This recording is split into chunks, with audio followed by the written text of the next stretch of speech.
ಓಂ ಗುರುಭ್ಯೋ ನಮಃ ಅರ್ಕಮಹಾಗಣಾಧಿಪತಿ ನಮಃ ಆತ್ಮಗುರು ಭದ್ರಕಾಳಿಯೇ ನಮೋ ನಿತ್ಯಂ ಸರಸ್ವತಿಯೇ ನಮೋ ನಮಃ ವೇದ ವೇದಾಂಗ ವೇದಾಂತ ವಿದ್ಯಾಸ್ಥಾನ ಬೇವಚ. ಎಲ್ಲ ಜ್ಯೋತಿಷ್ಯ ಅಭಿಮಾನಿಗಳಿಗೆ ಈ ದಿನದ ಪ್ರಣಾಮಗಳು.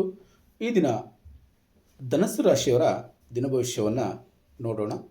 23/6/2026 ಮಂಗಳವಾರ, ನವಮಿ ತಿಥಿ, ದಶಮಿ ತಿಥಿ, ಹಸ್ತ ನಕ್ಷತ್ರ, ಚಿತ್ತಾ ನಕ್ಷತ್ರ, ವರಿಯಾನ್ ಯೋಗ, ಪರಿಘ ಯೋಗ ಸಂಯೋಜನೆಗೊಂಡಿರುವಂಥ ಈ ದಿನದಲ್ಲಿ ನವಮಿ ತಿಥಿಯ ಧರ್ಮಶಕ್ತಿ, ದಶಮಿ ತಿಥಿಯ ಕಾರ್ಯಸಿದ್ಧಿ ಶಕ್ತಿ, ಹಸ್ತ ನಕ್ಷತ್ರದ ಕಾರ್ಯ ನೈಪುಣ್ಯತೆ, ಚಿತ್ತಾ ನಕ್ಷತ್ರದ ಸೃಜನಶೀಲತೆ, ವರಿಯಾನ್ ಯೋಗದ ಗೌರವ ಮತ್ತು ಮಾನ್ಯತೆ ಹಾಗೂ ಪರಿಘ ಯೋಗದ ತಡೆಗಳನ್ನು ಜಯಿಸುವ ಶಕ್ತಿ ನಿಮ್ಮ ಈ ದಿನದ ಮೇಲೆ ವಿಶೇಷ ಪರಿಣಾಮವನ್ನು ಬೀರ್ತಾ ಇದ್ದಾರೆ. ಇಂದು ಜ್ಞಾನ, ಯೋಜನೆ ಮತ್ತು ತಾಳ್ಮೆಯಿಂದ ನಡೆದುಕೊಂಡರೆ ಗಮನಾರ್ಹ ಸಾಧನೆ ಸಾಧ್ಯವಾಗಲಿದೆ. ದಿನದ ಗ್ರಹ ಪ್ರಭಾವವನ್ನು ನೋಡೋದಾದರೆ, ಧನಸ್ಸು ರಾಶಿಯ ಅಧಿಪತಿ ಗುರು ಗ್ರಹದ ಅನುಗ್ರಹದಿಂದ ಇಂದು ದೂರದೃಷ್ಟಿ, ಜ್ಞಾನ ಮತ್ತು ಆಧ್ಯಾತ್ಮಿಕ ಚಿಂತನೆ ಹೆಚ್ಚಾಗ್ತದೆ. ಈ ದಿನ ಜ್ಯೋತಿಷ್ಯ, ಶಿಕ್ಷಣ ಮತ್ತು ಬೋಧನಾ ಕ್ಷೇತ್ರಗಳಲ್ಲಿ ಯಶಸ್ಸು ಲಭ್ಯವಾಗ್ತದೆ. ಹಿರಿಯರು ಮತ್ತು ಗುರುಗಳ ಸಹಕಾರ ಲಭ್ಯವಾಗ್ತದೆ. ಹೊಸ ಅವಕಾಶಗಳು ಮತ್ತು ಹೊಸ ಸಂಪರ್ಕಗಳಿಂದ ಲಾಭ ಉಂಟಾಗ್ತದೆ. ಮುಖ್ಯವಾದಂಥ ಸೂಚನೆ, ಅನುಭವ ಮತ್ತು ವಿವೇಕವನ್ನು ಬಳಸಿಕೊಂಡು ನಿರ್ಧಾರವನ್ನು ಕೈಗೊಳ್ಳಿ. ನವಮಿ ಮತ್ತು ದಶಮಿ ತಿಥಿಗಳ ಪ್ರಭಾವವನ್ನು ನೋಡೋದಾದರೆ, ನವಮಿ ತಿಥಿಯಿಂದ ಧರ್ಮ ಕಾರ್ಯಗಳಿಗೆ ಶುಭ, ಗುರುಗಳ ಆಶೀರ್ವಾದ ಪಡೆಯುವಂಥದ್ದು, ಪುಣ್ಯ ಕಾರ್ಯಗಳಲ್ಲಿ ಯಶಸ್ಸು ಪಡೆಯುವಂಥದ್ದು. ದಶಮಿ ತಿಥಿಯ ಪ್ರಭಾವದಿಂದ ಈ ದಿನ ಕಾರ್ಯಸಿದ್ಧಿ ಮತ್ತು ವಿಜಯವನ್ನು ಸಾಧಿಸುವಂಥದ್ದು, ವೃತ್ತಿ ಕ್ಷೇತ್ರದಲ್ಲಿ ಪ್ರಗತಿಯನ್ನು ಕಾಣುವಂಥದ್ದು, ಸಮಾಜದಲ್ಲಿ ಗೌರವವನ್ನು ಪಡೆಯುವಂಥದ್ದು. ಈ ದಿನ ಮಹತ್ವದ ಕಾರ್ಯಗಳನ್ನು ಆರಂಭಿಸಲು ಉತ್ತಮವಾದಂಥ ದಿನ ಆಗಿರುತ್ತೆ. ನಿಂತಿರುವ ಕೆಲಸಗಳು ಪೂರ್ಣಗೊಳ್ಳುವಂಥ ಸಾಧ್ಯತೆ ಹೆಚ್ಚಾಗಿರುತ್ತೆ. ಹಸ್ತ ನಕ್ಷತ್ರದ ಪ್ರಭಾವ ಇರೋದರಿಂದ ನಿಮಗೆ ಕಾರ್ಯ ನೈಪುಣ್ಯತೆ ಮತ್ತು ಕೌಶಲ್ಯ ಹೆಚ್ಚಾಗುತ್ತೆ. ಯೋಜನೆಗಳನ್ನು ಕಾರ್ಯರೂಪಕ್ಕೆ ತರುವ ಸಾಮರ್ಥ್ಯ ಹೆಚ್ಚಾಗ್ತದೆ.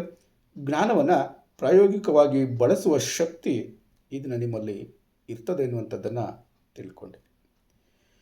ಚಿತ್ತಾ ನಕ್ಷತ್ರದ ಪ್ರಭಾವ ಇರೋದ್ರಿಂದ ಸೃಜನಶೀಲತೆ ಮತ್ತು ಹೊಸತನ, ಆಕರ್ಷಕ ವ್ಯಕ್ತಿತ್ವ, ಕಲಾತ್ಮಕತೆ ಮತ್ತು ಬೌದ್ಧಿಕ ಚಟುವಟಿಕೆಗಳಲ್ಲಿ ಯಶಸ್ಸು ಲಭ್ಯವಾಗ್ತದೆ. ಲೇಖನಗಳು ಅಥವಾ ಸಂಶೋಧನೆಗೆ ಉತ್ತಮವಾದಂಥ ದಿನ. ಜನರ ಗಮನ ಸೆಳೆಯುವ ಅವಕಾಶ ನಿಮಗೆ ಈ ದಿನ ದೊರೆಯಬಹುದು. ವರಿಯಾನ್ ಯೋಗದ ಪ್ರಭಾವ ಇರೋದರಿಂದ ಗೌರವ ಮತ್ತು ಜನಪ್ರಿಯತೆ ಹೆಚ್ಚಾಗ್ತದೆ. ಪ್ರಮುಖ ವ್ಯಕ್ತಿಗಳ ಸಂಪರ್ಕ ಲಭ್ಯವಾಗ್ತದೆ. ಸಾರ್ವಜನಿಕ ಕ್ಷೇತ್ರಗಳಲ್ಲಿ ಯಶಸ್ಸನ್ನು ಕಾಣ್ತೀರಿ. ಈ ದಿನ ನಿಮ್ಮ ಮಾರ್ಗದರ್ಶನಕ್ಕೆ ಮೌಲ್ಯ ಸಿಗಬಹುದು. ಸಮಾಜದಲ್ಲಿ ಹೆಸರು ಮತ್ತು ಕೀರ್ತಿ ಹೆಚ್ಚಾಗಬಹುದು. ಪರಿಘ ಯೋಗದ ಪ್ರಭಾವ ಇರೋದರಿಂದ ಕೆಲವೊಮ್ಮೆ ಅಡೆತಡೆಗಳು ಅಥವಾ ವಿಳಂಬವನ್ನು ಕಾಣ್ತೀರಿ. ಜಾಗೃತಿ ವಹಿಸಬೇಕಾದಂಥ ವಿಚಾರಗಳೇನು?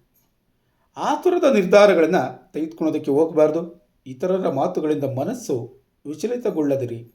ಹಣಕಾಸಿನ ವ್ಯವಹಾರಗಳಲ್ಲಿ ಎಚ್ಚರಿಕೆ ವಹಿಸಿ. ಶುಭ ಫಲ ಉಂಟಾಗುವಂಥ ಸಾಧ್ಯತೆ ಏನಿದೆ ಎನ್ನುವಂಥದ್ದನ್ನು ನೋಡೋಣ. ಸವಾಲುಗಳು ಯಶಸ್ಸಿನ ಮೆಟ್ಟಿಲಾಗಬಹುದು. ತಾಳ್ಮೆಯಿಂದ ನಡೆದುಕೊಂಡರೆ ಅಡೆತಡೆಗಳನ್ನು ಮೀರಿ ಗೆಲುವನ್ನು ಸಾಧಿಸಬಹುದು. ಉದ್ಯೋಗದ ಫಲವನ್ನು ನೋಡೋದಾದರೆ, ಮೇಲಧಿಕಾರಿಗಳ ಮೆಚ್ಚುಗೆ ಗಳಿಸುವಂಥ ಸಾಧ್ಯತೆ ಇದೆ. ಹೊಸ ಜವಾಬ್ದಾರಿಗಳು ದೊರೆಯೋ ಅವಕಾಶಗಳು ಹೆಚ್ಚಾಗ್ತದೆ. ವ್ಯವಹಾರವನ್ನು ನೋಡೋದಾದರೆ, ಬಿಸ್ನೆಸ್ ಮಾಡುವಂಥವ್ರಿಗೆ ವ್ಯಾಪಾರದಲ್ಲಿ ಉತ್ತಮ ಬೆಳವಣಿಗೆ ಉಂಟಾಗ್ತದೆ. ಹೊಸ ಗ್ರಾಹಕರ ಸಂಪರ್ಕ ಸಾಧ್ಯವಾಗ್ತದೆ. ಜಾಗೃತಿ ವಹಿಸಬೇಕಾದಂಥ ವಿಚಾರ ಏನು? ಹೊಸ ಪಾಲುಗಾರಿಕೆಯಲ್ಲಿ ಪರಿಶೀಲನೆ ಮಾಡಿ ತೀರ್ಮಾನವನ್ನು ತೆಗೆದುಕೊಳ್ಬೇಕು. ಹಣಕಾಸಿನ ವಿಚಾರವನ್ನು ನೋಡೋದಾದರೆ, ಧನ ಲಾಭದ ಸೂಚನೆ ಕಾಣ್ತಾ ಇದೆ. ಬಾಕಿ ಹಣ ವಾಪಸ್ ಬರೋ ಸಾಧ್ಯತೆ ಹೆಚ್ಚಾಗಿರುತ್ತೆ. ಜಾಗ್ರತೆ ವಹಿಸಬೇಕಾದಂಥ ವಿಚಾರ ಏನು? ಅಪಾಯದ ಹೂಡಿಕೆಗಳನ್ನು ಮುಂದೂಡಬೇಕು. ಕುಟುಂಬ ಮತ್ತು ಸಂಬಂಧ ನೋಡೋದಾದರೆ, ಕುಟುಂಬದಲ್ಲಿ ಸಂತೋಷ ಮತ್ತು ಸಹಕಾರ ಲಭ್ಯವಾಗ್ತದೆ. ಹಿರಿಯರ ಆಶೀರ್ವಾದ ಪಡ್ಕೊಳ್ತೀರಿ. ಸ್ನೇಹಿತರಿಂದ ಸಹಾಯ ದೊರೆಯೋದಕ್ಕೆ ಅವಕಾಶಗಳು ಲಭ್ಯವಾಗ್ತದೆ. ಆರೋಗ್ಯದ ವಿಚಾರವನ್ನು ಗಮನಿಸೋದಾದರೆ, ಈ ದಿನ ನಿಮಗೆ ಆಯಾಸ, ಬೆನ್ನು ನೋವು ಅಥವಾ ಭುಜಗಳಲ್ಲಿ ಬಾಧೆ ಅಥವಾ ಹೆಚ್ಚು ಕೆಲಸದಿಂದ ದಣಿವು ಉಂಟಾಗುವ ಸಾಧ್ಯತೆಗಳಿರ್ತದೆ. ಇದನ್ನು ಯಾರು ಯೋಗ ಧ್ಯಾನ ಮತ್ತು ಪ್ರಾಣಾಯಾಮವನ್ನು ಮಾಡ್ತಾ ಇದ್ದೀರಿ ನಿಮಗೆಲ್ಲ ಉತ್ತಮ ಫಲ ನೀಡುತ್ತದದು ಅನ್ನುವಂಥದ್ದನ್ನು ಹೇಳ್ತೇವೆ. ಪರಿಹಾರಕ್ಕೋಸ್ಕರ ಇದನ್ನು ಗುರುವಿನ ಮಂತ್ರವನ್ನು ಪಠನ ಮಾಡಿ, ಕಡಲೆಕಾಳನ್ನು ದಾನ ಮಾಡಿ, ದಕ್ಷಿಣಾಮೂರ್ತಿಯ ಪ್ರಾರ್ಥನೆಯನ್ನು ಮಾಡಿ. ಕೊನೆಗೊಂದು ಕಿವಿ ಮಾತು. ನವಮಿ ದಶಮಿ ತಿಥಿಗಳ ಶಕ್ತಿ, ವರಿಯಾನ್ ಯೋಗದ ಗೌರವ ಮತ್ತು ಚಿತ್ತಾ ನಕ್ಷತ್ರದ ಸೃಜನಶೀಲತೆ ಇಂದು ಧನಸ್ಸು ರಾಶಿಯವರಿಗೆ ಯಶಸ್ಸಿನ ಅವಕಾಶಗಳನ್ನು ನೀಡುತ್ತದೆ.